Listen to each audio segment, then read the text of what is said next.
Hi, my name is Morgan Kine. The department asked that I meet with you. As I understand it, you requested counsel with any seer, but given your unique circumstances, they felt I was the best fit to speak with you. You and I have something in common. I never imagined I would meet another seer obscura. According to the department, the last one they have record of lived back in the early 1800s. Anything before that is just legend. I didn't think I would ever meet anyone like me. Two of us existing in one lifetime is unthinkable. Whatever help I can be to you in navigating this, I gladly offer.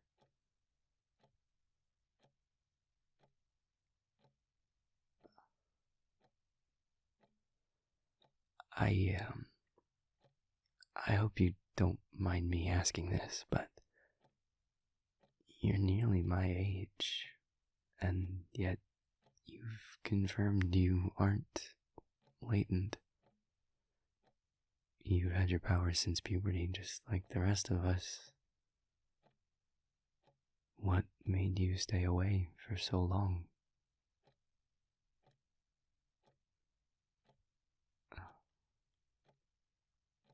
Okay, maybe the easier question then would be, what made you finally reveal your abilities to the department? You could have continued to live your life in anonymity quite easily. What changed?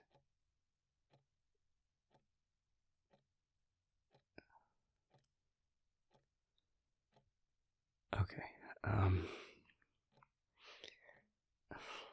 I'm sure this is a lot. To go from being the only one who knows your true powers to now revealing them to everyone and being thrust into all of this. You don't know me. You don't have any reason to trust me. I could understand why, if this was all coming at you unprovoked, you might be this standoffish, for lack of a better term. You don't have to answer any of my questions. You don't have to ask any of your own. This meeting is what you want it to be, but you're the one who reached out to the department, not the other way around. Clearly, you wanted something. No one's keeping you here. You can leave at any time.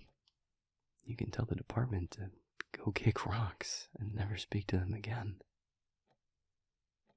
But you are the one who asked to meet with another seer. And now you're saying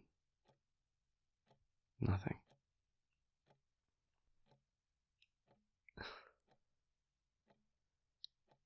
Is it me? The department asked that I be the one to speak with you, given that we're the only two Seer obscura in existence right now, but if anything about me personally is off-putting, I'll gladly ask that a different seer be the one to help you. Getting you whatever support you're looking for is the only goal of all this. If someone else would do that better, then that's what I want for you.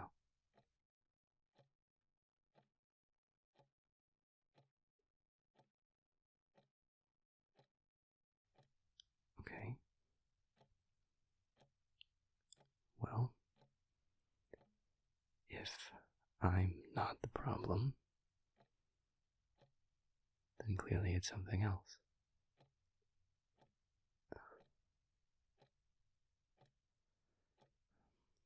Can I take a guess?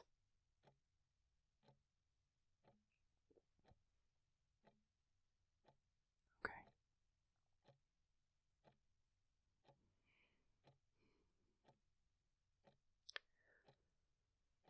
For most of history, seers have been coveted for their sight, commodified, claimed. Nowadays, the department is in a position to offer protections for us, to let us live our lives in a way that is public, but also safe. But that safety can't be completely guaranteed. No form of safety ever can. To let others know that we have the sight is to put ourselves in danger. We are incredibly rare and incredibly unique. No one can learn sight, not even demons, for all of their abilities. It's a gift that only humans can have, and only a tiny fraction of them at that. You're either born with it, or you're not. And our power goes beyond that as well. We don't function like a normal, specialized race of magic users. For them to have a specialty, like an element or dreamwalking or psychokinesis, it means they are vastly limited in every other area of magic. Even freelancers who can learn to be equally skilled at any kind of magic are limited in their execution of them. No amount of study will ever allow them to be as powerful in a type of magic as a specialized race of that kind. But we're different. Seers can learn any kind of magic at a specialist level. Our auras don't read as that of a seer if we don't want them to. They read as whatever we choose for them to show. Only a seer can detect another seer for what they are. Most of us consider that a sort of natural defense, a gift from whatever granted us these powers in the first place. The ability to hide ourselves for our own safety. It's the way you were living up until now. As I understand it, you were pretending to be an illusory, and you had the world convinced. You were at no risk of being outed. Even if another seer had realized what you were, they would never have done that. You would hardly have been the first seer to spend their entire life hiding their truth. It's easy for us to do. You could make the argument that it's our natural way of being. There have been times in history when it was almost essential. Most of history, in fact. But something drove you to seek counsel with other seers. Something changed. Something big to change your stance after all this time.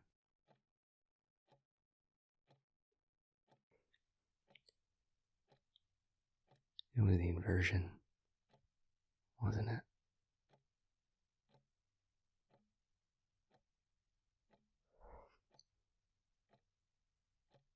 Yeah. It changed everything for us with the site.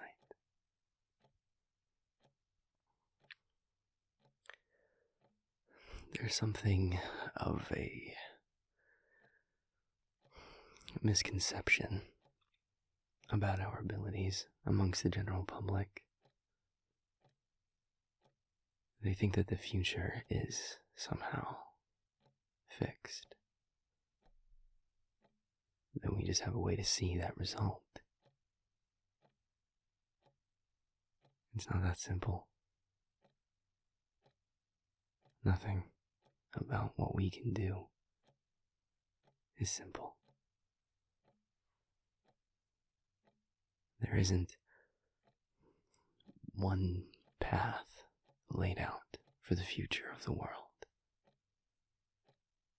Nothing is guaranteed or set in stone. Seers are probability engines, incredibly complex ones, so far beyond anything that a computer could do. But at the end of it all, we're not so different from one. We just have the benefit of knowing every single variable in the equation. It's not predestination. It's mathematics. But the thing about equations is a single variable unaccounted for can drastically change the result. And while seers like to imagine that what I just said was true, that we know every variable, we don't. You and I are perfect examples of that. We are obscura. Sight can't see us. We can't even see our own futures. It's as if you and I are not even part of the time stream. Every prediction adjacent to us gets increasingly hazy the closer it gets to us or to anyone that's obscured. So what we do can have profound impacts. Ones that become part of the equation as soon as we do them. But until the moment the action is taken, in the eyes of the time stream, it doesn't exist. Until it does. To be obscura is incredibly rare. To be a seer obscura is unheard of. The chance of you or I existing at all is infinitesimal. The chance of us existing at the same time is unfathomable. But we're here. But that fact alone isn't the answer to your question. There's more. Sight is bound inexorably to humanity, to this plane of existence, to this reality. No one really knows why, but it's a fact. And one of the results of that fact is that actions made manifest on or of other planes of existence are obscured as well. Aria, death. We're blind to what happens in those places. Our magic can't account for them. That's the answer to the question that I imagine finally drove you here.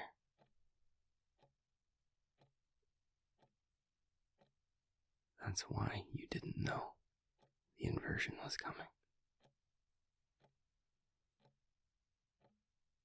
That's why you couldn't save those people.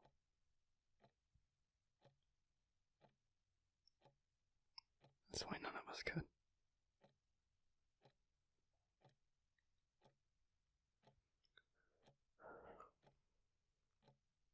The inversion changed everything.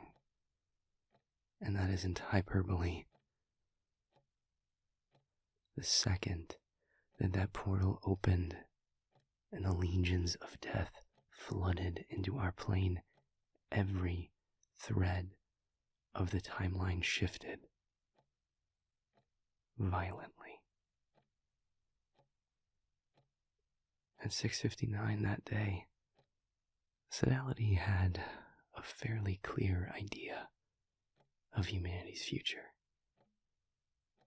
One that was always changing slightly, ever adapting, but generally understood. Iterations of a probable outcome that had been seen in some form or another for hundreds of years now. At 7:01, that equation broke. The so-called known outcome was erased in an instant. And the Sodality has been scrambling to account for these changes ever since.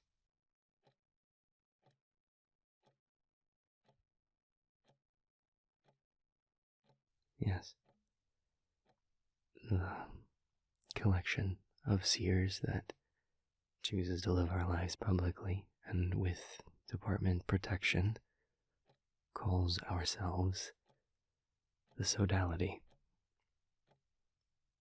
We watch the time streams and we predict what the future will be. Others in the group like to call it the known outcome. I don't subscribe to that belief. The known outcome is always changing. The simple truth of seeing the most likely future inherently allows for its change. And that's not even to speak of the influence of the people and planes that are obscured. To pretend to know the future or to imagine it as fixed is to invite disaster.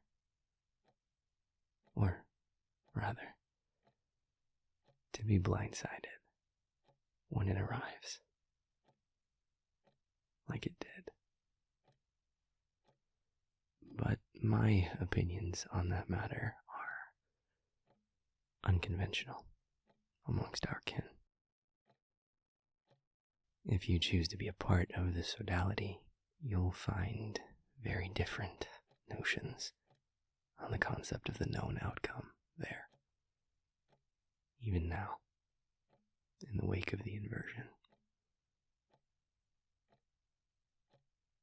Tragedy often has a way of cementing beliefs rather than disrupting them. At times, that's a dangerous truth.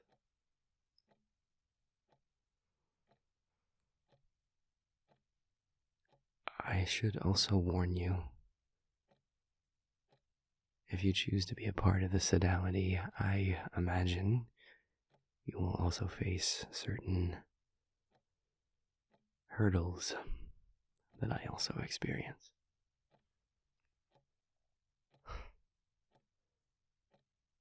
There's a saying amongst the old guard of the sodality, one they love to repeat: their blessing, our curse. Our sight can help the rest of humanity, can offer guidance, invite change, but it comes at cost. The first glimpse of the future that a seer sees when their powers manifest is their own death. And that reality haunts them with every look into the time streams. It's there.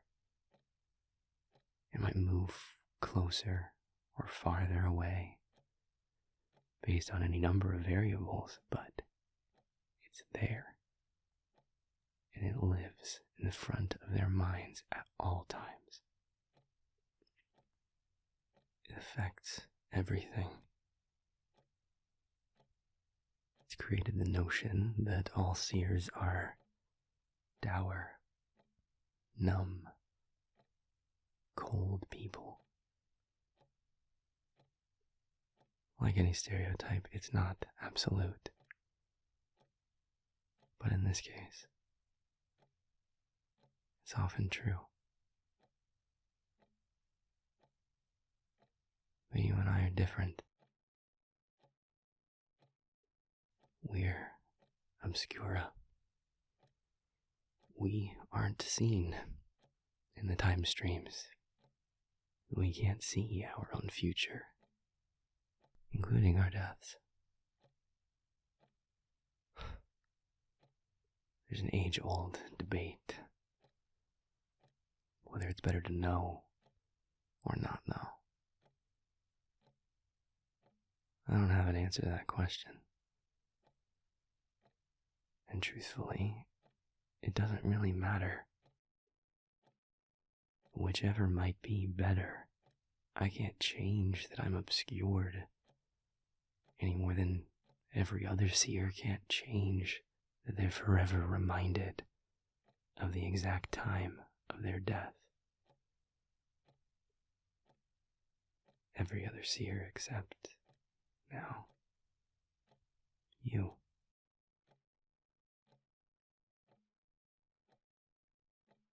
To be blunt, much of this sodality resents me.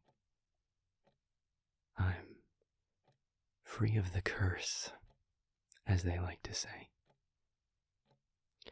As if the difficulty of seeing so much of the future, but having no idea what's in store for my own, or any events that are too closely linked to me, isn't its own kind of curse. But that's their prevailing opinion, nonetheless. And I would be remiss to not tell you that if you choose to continue to live your life in the open, as I do, you will likely face similar judgment from your fellow seers. That is certainly a part of why the department asked me specifically to speak with you. You and I have a unique circumstance that we face, one that no one else can really understand. Not any normal seer, and not any obscura that's any other race. It's just you and me. That said, nothing about that fact is an obligation. Being the only two Seer Obscura doesn't mean we need to be friends or even have a relationship at all. It's your life to live as you choose. If you want guidance, understanding of a shared experience, maybe even friendship eventually from me, then I would like to get to know you, to help you where I can. But if you don't want those things, if you came here for an answer and you got it, and you want to go back to what you know, I completely understand. You don't owe anyone anything by virtue of being who you are.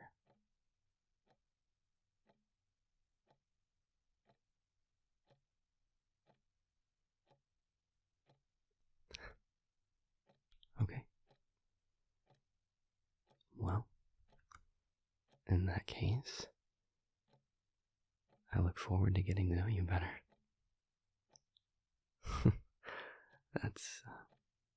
That's not something I can say of most people. Not because I don't want to know them, just that for most people, I already do. I can see the entire likelihood of their future stretched out in front of them. I know most people better than they know themselves before we've even introduced ourselves.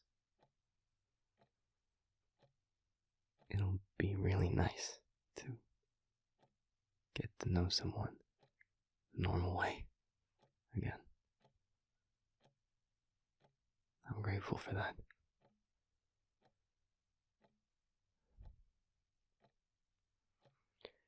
It's going to be a big adjustment living your life like this. And if at any point you change your mind, that's absolutely an option. Your future is what you make it. But no matter where that future takes you, part of the sodality, or on your own, or even if you want to keep your abilities private again, I'm here to help. For as long as you want it. This is my number. Anytime.